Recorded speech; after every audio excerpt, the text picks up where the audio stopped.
Okay, so for this step, we're going to be creating our bolin knot at the bottom of the tree where we have that 10-inch buffer so that we have an attachment point for the anchors in the sediment. So the first step is to ensure that your rope won't slip. So to do that is you simply tie a knot at the base of the tree. And so you can do that by looping the rope and pulling the bitter end through to create that knot. The next step will be to create your bolin knot. But first, you're going to want to use rubber tubing as a brace. And you'll cut off about a 6-inch piece from that. You can use these wire snips to do so. Once you have that 6-inch piece, you'll then actually thread that onto the rope before tying the bolin. So now you have your rubber brace on, and you will tie the bolin. Okay, so to show a bolin knot close up, you'll take the higher end of the rope and you'll create a loop. The loop is specific in that it comes over top the bottom end. You'll hold that loop and take the bitter end to then come from underneath, up through, around the top rope, and then back down through that same loop, holding the two ends together and pulling. And you have a bolin knot. If you'd like, you can add some additional measures to ensure the bolin knot doesn't come undone. So you can use cable ties to tighten the knot. To do that, you'll simply use the bitter end and part of the loop. We will wrap the cable tie around those two to then tighten so that they are parallel and connected. I'll add a second one to ensure that knot doesn't slip.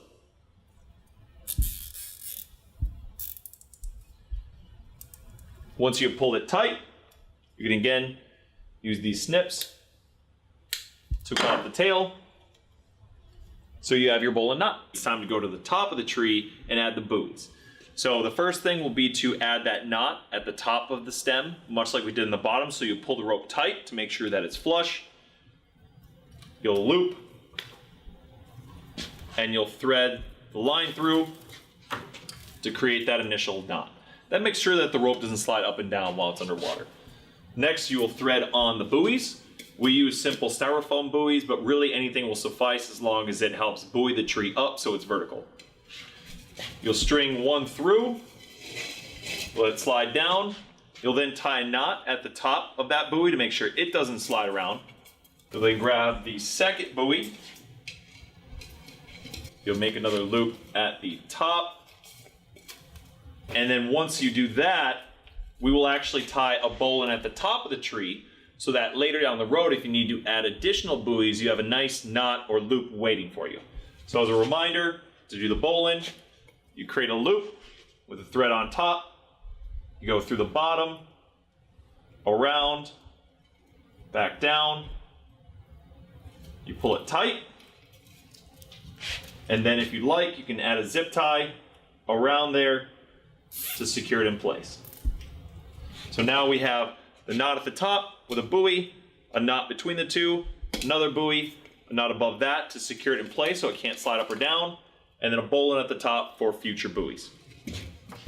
One of the most important steps about creating your coral nursery tree are setting up the loops. So the loops are where you're actually deploying the staghorn or elkhorn corals from the nursery tree. The only tools you need for this is simple fishing line. We use at least a 100-pound test to make sure that it doesn't break during deployment. And then crimps. Crimps are just simple little aluminum braces that allow you to secure the coral onto the tree. So when you're creating the loops, you'll use the spool of fishing line and you'll cut off lengths of fishing line to your liking. We go about 8 to 10 inches. So to do that, you would simply unspool the amount of desired line. You'll simply snip off that piece. You'll then pinch together the top two ends of the loop to then slide a crimp over for your final product.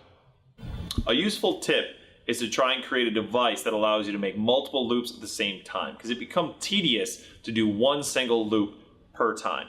So it could be as easy as creating a block that has 2 poles that you can then wrap the fishing line around, so that when you cut them, you get multiple pieces of line, all the exact length that you need. So I'll demonstrate that now.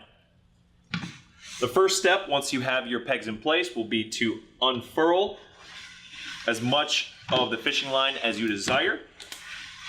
You'll then simply wrap it around those 2 pegs over and over until there's no line remaining.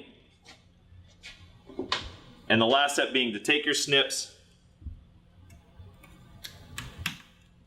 and to cut all those lines, because you'll end up with multiple pieces of fishing line, all the same length in a fraction of the time. All right, so once your tree is assembled and you have sufficient loops to then populate the tree, the next part is to actually attach them so that it's ready for deployment. So what you need are these pre-made loops, crimpers to actually attach the corals to the tree using the additional crimps. So I'll show you this process now.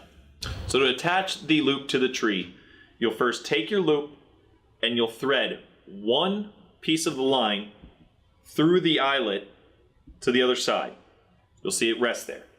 You'll then take another crimp and the crimpers to actually secure these 2 pieces. So to do that, you pinch these 2 ends, slide the crimper over, and then use the crimpers to pinch that closed. So you can see that when I pull, it does not come undone. So our trees actually have 12 loops per arm, 6 per half. So here I'll show you the best way to do it in a speedy fashion. Simply space them out your desired amount, drop the loops into each eyelet that you'd like them to be spaced at until you reach the halfway point, to then follow up and add each individual crimp.